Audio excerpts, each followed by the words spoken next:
Assalamualaikum warahmatullahi wabarakatuh. Waalaikumsalam warahmatullahi wabarakatuh. Alhamdulillah, bagaimana kabarnya teman-teman hari ini? Alhamdulillah, kita masih diberi kesempatan dan kesehatan untuk bisa berkumpul di dalam ruang kelas ini untuk mendiskusikan salah satu tafsir dari kelompok 8 ya, tentang Ali Imran 164. Di sini ada, boleh perkenalkan diri dulu? Ya. Iya.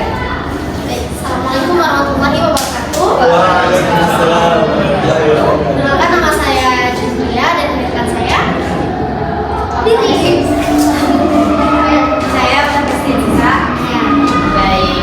Baiklah, kedua teman saya tadi akan menjelaskan materi mengenai tafsir ayat Al-Baqarah dari surah Ali Imran ayat 164. Untuk yang pertama boleh dijelaskan oleh Cendria. Oke. Kan Cendria, silakan. Terima kasih moderator. Saya Adit. Di sini kita akan membahas mengenai surah Ali Imran ayat 164. Sebelumnya saya akan membacakan ayat dari surah Ali Imran yang ke-164. A'udzu billahi minasyaitonir rajim. Bismillahirrahmanirrahim. Laqad manallahu 'alal mu'minina idh ba'atha fihim rasulan min anfusihim yatlu 'alaihim ayatihi wa yuzakkihim wa yu'allimuhumul kitaba wal hikmah wa in kanu min qablu lafi dhalalin mubin. Pengertian dari surah Al-Imran ayat 164 ini bahwa sesungguhnya Allah telah memberi karunia kepada orang-orang beriman ketika Dia mengirim kepada mereka seorang rasul dari kalangan mereka sendiri. Maksudnya seorang Arab seperti mereka untuk mengawasi dan memberi pengertian. Jadi bukan dari kalangan malaikat dan tidak pula dari bangsa yang asing, yang membacakan kepada mereka ayat-ayatnya yakni Al-Quran dan menyucikan mereka, membersihkan mereka dari dosa, serta mengajarkan kepada mereka Alkitab yakni Al-Quran dan hikmah yakni Sunnah. Dan sesungguhnya mereka ditafsirkan dari walinakum adalah sebelumnya, yakni sebelum kebangkitannya, benar-benar dalam kesesatan yang nyata atau jelas. Jadi maksud dari surah Ali Imran ayat 164 ini di sini Allah telah menurunkan kepada umat manusia seorang rasul dari kalangan mereka, bukanlah dari bangsa malaikat, jin dan lain sebagainya, namun betul-betul dari bangsa manusia, yakni anak-anak dari Bani Adam, anak-anak dari keturunan Nabi Adam. Orang pertama yang diturunkan Allah ke dunia. Kenapa Allah tidak menurunkan dari bangsa malaikat dan lain sebagainya? Karena agar niscaya manusia mudah mengerti dan bisa mengamati apa tingkah laku yang dilakukan oleh Rasul. Karena itu Sunnah dan Alkitab ini, Al-Hikmah dan Alkitab ini saling berkaitan. Karena di mana Al-Quran dengan Sunnah yang diajarkan oleh Rasul itu saling berkaitan untuk mencari ridhonya Allah. Baiklah, saya serahkan kepada Baik, tadi kita sudah mendengar bacaan ayat dari surah Ali Imran ayat 164 dan juga artinya. Kita akan lanjut ke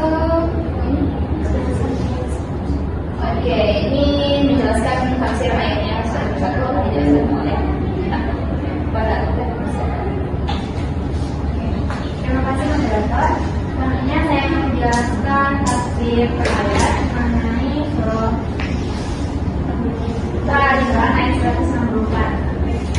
Bismillahirrahmanirrahim.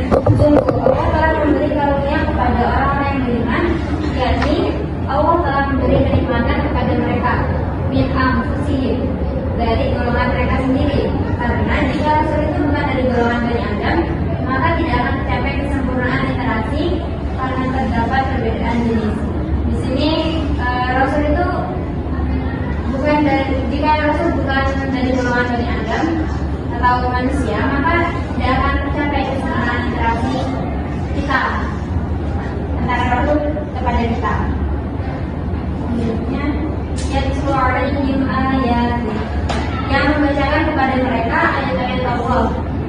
Ini adalah karunia yang kedua yang berupa Rasul yang membacakan kepada mereka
Muhammad terus membacakan ayat-ayat kebesaran Allah, menyucikan mereka dalam amal dan etika, dan mengajarkan kepada mereka Alkitab dan Al-Quran, yakni Al-Quran dan Sunnah-Sunnah. Seperti yang teman saya jelaskan tadi, Sunnah itu adalah segala bentuk perkataan, baik itu perbuatan dan perilaku dari Rasulullah SAW yang kemudian nanti akan dicontoh oleh umatnya dan diterapkan oleh umatnya sebagai sunnah. Dan Al-Quran ini adalah sebagai pedoman hidup umat manusia. Pedoman itu maksudnya di sana, mengapa Islam itu adalah ilmu yang paling logis, karena kita ada pedoman kepada Al-Quran. Jika ada orang yang menyalahi agama Islam, maka kita punya bukti kebesaran Allah, kita punya bukti pedoman kita dan hukum kita di dalam Islam itu dengan membaca Al-Quran. Nah, sekian, selanjutnya akan diteruskan oleh Bagian materi juga. Adapun yang dimaksud Alkitab dalam suatu komponen atau komponen, semua pengetahuan yang dihasilkan oleh Imperial Knowledge, sedangkan Al-Hikmah adalah mencakup semua pengetahuan perolehan atau Imperial Knowledge. Jika dihubungkan dengan keberadaan kalam itu ucapan dan falsafah ucapan, maka kalam lebih berat ke Alkitab. Maka kalam itu lebih berat ke Al-Quran. Sedangkan falsafah itu lebih berat ke Al-Hikmah atau As-Sunnah. Meskipun kedua-duanya mengagumkan satu dengan lainnya dengan tingkat keserasian tertentu yang tinggi, keduanya bertemu dalam kesamaan iman dan kedalaman rasa keagamaan. Oke, jadi kesimpulan dari surah Al-Imran ayat 164 ini sedikit bahasa umumnya, ringkasnya agar kalian bisa mengerti dengan mudah. Al-Imran 164 ini membahas tentang keharusan kita dalam bersyukur bahwa kita telah diberikan kenikmatan oleh Allah, di mana Allah menurunkan secara langsung seseorang dari bangsa kita, dari kaum kita, sejenis dengan kita. Di mana apabila Allah menurunkan selain dari bangsa manusia, Bani Adam, seperti dari malaikat, jin dan lain sebagainya, maka kita tidak akan mudah untuk memahami, mengamati dan mengerti akan perilaku dan sunnah yang dicontohkan oleh Nabi Muhammad SAW. Itu ringkasnya. Baik, dan kita sudah mendengar penjelasan mengenai Al-Imran ayat 164 ya, dari Okta dan Syukriya. Oke, sekarang kita akan masuk ke sesi tanya jawab. Kita akan memberikan 3 kesempatan, jadi 3 orang yang beruntung untuk bertanya kepada kelompok belakang. Ya, silakan siapa pun yang mau bertanya. Silakan Dava. Baik. Berdiri, sebutkan nama dari kelompok berapa. Baik, perkenalkan nama saya Davan Abdurrahman, saya kelompok 8, saya kelas kelompok 9, ingin bertanya kepada kelompok 8. Baik, menurut kalian, bagaimana cara kita untuk menghindari rasa kekufuran nikmat yang telah diberikan oleh Rasulullah? Baik, terima kasih Dava. Kita ulangi dulu pertanyaannya. Bagaimana menurut kalian cara untuk menghindari kekufuran nikmat ya? Iya. Boleh, Cendria dan Okta, silakan menjawab. Boleh, langsung saja. Baik, terima kasih Dafa untuk pertanyaannya. Di sini saya ingin menjawab. Dan aku jawaban saya kasih nanti untuk teman-teman. Bagaimana cara kita sebagai umat Islam menghindari kufur nikmat, kekufuran dalam nikmat Islam? Kufur nikmat ini sebenarnya tidak bahas tentang kufur nikmat ini. Kufur nikmat ini adalah situasi di mana kita tidak menyadari nikmat yang diberikan oleh Allah, dan di mana di sini kita tidak bersyukur, tidak mensyukuri atas apa yang diberikan oleh Allah. Dan seperti itu. Salah satu cara yang paling ampuh itu dengan melihat ke bawah. Manusia itu tidak dianjurkan untuk selalu melihat ke atas, karena nanti nabrak. Iya, betul. Betul. Jadi manusia itu sesekali harus melihat ke bawah, melihat orang yang lebih susah dari kita. Contohnya, kalian ingin makan ayam setiap hari. Padahal orang di bawah sana yang lebih susah dari kita, makan nasi pun dia sulit. Betul. Bahkan kalian ingin punya uang seminggu 1 juta misalkan dari orang tua. Orang lain ada yang tidak pernah memegang uang lembaran 100.000 sama sekali. Itu salah satu cara dengan melihat ke bawah, melihat bahwa ada orang yang lebih susah dari sini. Dari kita, tidak semua orang itu merasakan nikmat seperti yang kita rasakan. Yang kedua yaitu sadar diri, di mana kita sudah diberikan nikmat oleh Allah, pergunakanlah dengan sebaik-baik mungkin. Sekali saja engkau menolong sesama umatmu, maka engkau akan ketagihan dan di sanalah engkau akan merasa bahagia. Berbeda dengan ria. Berbeda. Kalau ria, kita menyombongkan diri atas sesuatu yang kita berikan kepada orang lain, atas sesuatu yang kita punya. Kalau misalkan kita berbagi dengan orang lain, di sana akan muncul rasa bahagia.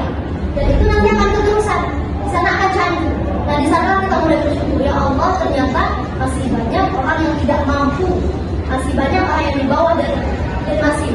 yang bahagia ketika aku memberikan bahkan barang bekas pun sekalipun. Kalau kita lihat di panti asuhan, di jalan panti asuhan, melangkah dari saja dari sana sudah ada satu nikmat di sana, di mana kita memiliki orang tua sementara mereka tidak punya sama sekali bahkan dari lantai sekalipun. Dan di sana baju mereka cuma camping diberikan oleh orang lain sementara kita bisa check out shopee tiap hari. Itu yang sangat. Terus tapi kalau misalkan ada kan orang-orang yang dibantu tuh kayak memanfaatkan kita agar sebagai tidak Memanfaatkan apa yang kebahagiaan kita apa yang kita berikan. Kalau misalkan kita ingin menghindari kekufuran nikmat tadi, acuhkan, jangan dibungkus. Karena ketika kita sakit hati dengan itu, kita akan kembali ke level bawah. Kita tidak akan berada di titik atas, di titik orang-orang yang disegani oleh orang lain. Misalnya nih, kita memberikan sekali kita berikan jajan kepada teman kita, bisa saja jajan itu dihabisi oleh dia, begitu kan maksudnya? Dia memanfaatkan kebaikan kita. Jangan dilihat, ikhlas saja, biarkan saja. Karena Allah nanti itu. Nah, justru yang mengikhlaskan itu yang susah. Nah, karena itu keimanannya harus ditingkatkan, rasa peduli terhadap sekitarnya harus ditingkatkan, dan sadar dirinya pun harus ditingkatkan. Nah, kalau kita tidak sadar diri dulu gimana? Nah, Iya.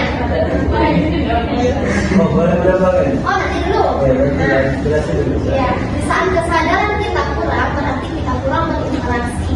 Jangan selalu duduk di kamar, karena itu tidak akan menimbulkan rasa sadar diri dalam hati kita. Kita harus banyak berinteraksi, dengan itu kita akan melihat di sekitar kita siapa yang kekurangan, siapa yang berlebih dari kita. Ingat, selama kita hidup itu pasti ada yang lebih di atas dari kita dan ada yang lebih di bawah dari kita. Jangan sampai kita iri dengki dengan orang yang lebih di atas, dan jangan sampai kita merendahkan orang yang di bawah. Itu kuncinya. Satu, tingkatkan keimanan. Dua, sholatnya dijaga, karena dengan sholat itu kita tahu susah. Orang yang sakit saja jika imannya kuat, dia akan tetap melaksanakan sholat. Sholat itu jika tidak bisa dengan berdiri boleh duduk, jika tidak dengan duduk boleh berbaring, jika tidak pun bisa berbaring sambil berenang pun silakan. Ya, karena di zaman Rasulullah Sallallahu Alaihi Wasallam orang-orang sholat dalam keadaan perang.